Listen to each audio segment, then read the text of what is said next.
Salut tout le monde! Je suis très contente de vous retrouver aujourd'hui pour vous parler de l'examen médical que je viens de passer aujourd'hui à Montréal. Je viens de rentrer là, puis j'en profite de filmer maintenant tant que j'ai tout en tête. Pour ceux qui ne le savent pas, qui débarquent sur ma chaîne sans savoir rien de tout ce que j'ai pu entreprendre avant, je suis française et j'ai entrepris des démarches pour une résidence permanente en tant qu'époux. Je vous invite à aller voir toutes les anciennes vidéos que j'ai faites avant si vous êtes vraiment intéressé par le sujet, parce que je ne pourrais pas me permettre de tout répéter, tout ce que j'ai déjà dit dans des précédentes vidéos. Donc j'en suis au point où l'examen médical pour Immigration Canada était nécessaire. J'ai reçu un courriel le 29 septembre qui me disait que j'avais 30 jours pour passer un examen médical pour Immigration Canada. Alors aujourd'hui on est le 16 octobre, j'ai pu avoir un rendez-vous assez rapidement. En fait dans le courriel en question, tu reçois comme une liste de tous les médecins approuvés par Immigration Canada qui font ce genre d'affaires. Tu peux pas aller voir n'importe quel médecin pour qu'il te fasse cet examen médical-là. Donc ils sont tous à Montréal! Wouhou! Il y en a juste un à Québec. Fait que moi j'habite Granby, je suis pas très loin, c'est facile, mais je pense à tous ceux qui habitent la Gaspésie ou je sais pas trop où là. C'est vraiment très chiant là, t'imagines les heures de route qu'ils doivent faire pour ça. En tout cas. Donc moi je suis allée celui de la rue Sherbrooke-Ouest, 500 rue Sherbrooke-Ouest, puis c'est une clinique en fait, ça a été super comme sur des roulettes, vraiment. En plus on est arrivé d'avance, on est arrivé 1 heure d'avance parce qu'il n'y avait pas de trafic, alors on est passé d'avance. En fait j'ai vu comme 3 ou 4 personnes différentes pour faire tous les examens. Donc les choses que tu as à apporter le jour de l'examen, c'est vraiment pas compliqué, tu as juste à avoir ton passeport, une photo d'identité en plus, puis le document 1017, c'est tout simplement le courriel que vous avez reçu. Donc moi je l'avais pas et ça m'a pas posé tant de problèmes. Ils m'ont donné comme un équivalent à ce document-là que j'ai dû remplir. Donc avant le rendez-vous, tu as comme plusieurs questions à répondre, où tu as 10 000 fois à écrire les mêmes renseignements du genre comment tu t'appelles. Ils se parlent pas dans la même clinique.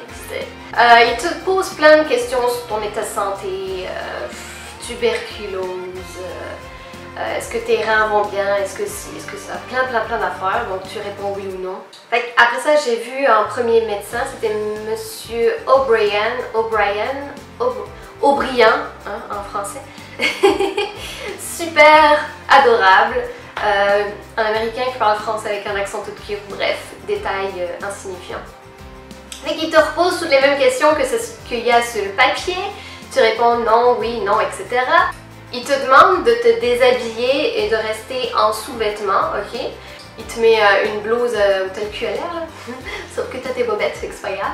Il check tes mouvements, c'est genre la tête, il te fait pencher comme en avant, en arrière, sur les côtés, des affaires niaiseuses de même. Puis, qu'est-ce qu'il m'a fait d'autre? Ah oui, petit test du marteau là, sur les bras, sur les genoux. C'est à peu près ça qu'il m'a fait. Je me suis rhabillée, puis je suis allée me rasseoir. Puis là, c'était au tour de l'infirmière de me recevoir. Super gentille, la madame. Alors elle m'a pesée, elle a pris ma dimension, là. Elle m'a fait une prise de sang, juste un tube. Fait qu'il vérifie le VIH et la syphilis, c'est tout, c'est juste ça. Fait que pareil, ça a été assez rapide, elle a pris ma tension. L'infirmière aussi m'a fait passer un test de la vue. Entre-temps, je suis allée aux toilettes faire, aux toilettes faire pipi dans un petit pot parce qu'il y a un test d'urine. Fait que ne faites pas pipi avant d'arriver à votre rendez-vous parce que vous êtes dans le marde. Après ça, je suis allée me rasseoir. Puis j'ai passé des radios. Fait que là, pareil, tu dois te redéshabiller. La même petite cape bleue là. Mais tu enlèves juste le haut par exemple, tu n'enlèves pas le bas. Fait que genre t'es seins nus dans ton chose là. Fait que là, elle te fait passer la radio, ça dure 2 secondes. Puis tu peux te rhabiller. Et voilà, c'est à peu près ça, hein? C'était rien d'extraordinaire, moi j'avais peur parce que j'aime pas ça. Fait que ça, tu signes, tu payes la modique somme de 265 $. Hein? Mais rendu là, à mon parcours, on n'est plus à sa prête. Puis ils checkent si tu as bien passé toutes les affaires que tu devais passer aujourd'hui, puis c'est ça, tu peux t'en aller. Dans le fond, ils se chargent eux-mêmes d'envoyer ça à Immigration Canada, donc ça c'est bien, t'as pas à t'en charger. Puis t'as pas de nouvelles. T'as pas de nouvelles, sauf s'il y a quelque chose de grave. Ah oui, l'infirmière est drôle parce que elle me dit si vous avez le VIH, ce sera 200$ de plus. Ok, ben relax. Mais c'est ça, si vous savez pas où aller, moi je peux vous dire que vous pouvez aller dans cette clinique-là sans aucun problème. Vous allez être vraiment très bien reçu. Moi j'ai été bien reçue par toutes les personnes que j'ai vues. Tout a très bien été, que tu parles français ou anglais. Fait que c'est à peu près ça que je voulais vous raconter. Juste vous dire que venez avec des souliers faciles à mettre et remettre. Parce que tu dois quand même te déshabiller 3-4 fois. Vous pouvez y aller vraiment sereinement et voilà! Je voulais juste vous en toucher un mot parce que sincèrement, je commence à être un petit peu tannée de toutes ces démarches puis j'ai vraiment hâte que ce soit terminé parce que on dirait que ça reste comme tout le temps quelque part dans un coin de ma tête, puis je sais que pour l'instant moi je peux pas quitter le territoire canadien, fait que c'est vraiment chiant. Je l'ai déjà dit dans une précédente vidéo, mais si vous avez à faire vos démarches de résident permanent, faites-le de votre propre pays, ça va être plus facile. Vous allez attendre peut-être 1 an, 2 ans, 3 ans avant de pouvoir rentrer au Canada, mais c'est mieux que de ne pas pouvoir rentrer chez toi quand tu veux, là. Enfin, moi je trouve, en tout cas.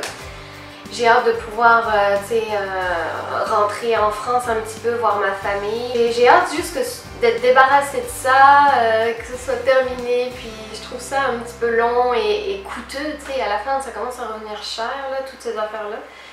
Mais bon, je tiens le bon bout. Ça, c'est quand même un très bon signe qui me demande de faire cet examen-là.